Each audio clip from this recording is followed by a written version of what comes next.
मोहम्मद आसिफ हजारवी साहब अपने ख्यालात का इजहार फरमाते हैं।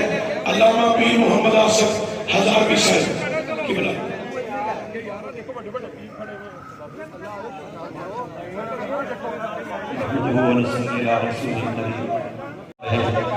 और मस्जिद रहमानिया के अंदर आप किताबत फरमाते रहे। उसी अरसे के दौरान आपके साथ पढ़ने का भी इत्तेफाक हुआ। अल्लाह ताला आपके दर्जात बुलंद फरमाए, सफ़े दुरुस्त करें, नियत करें, आपके साथ साथ नमाज जनाजा पढ़ा लें, नियत कर लें।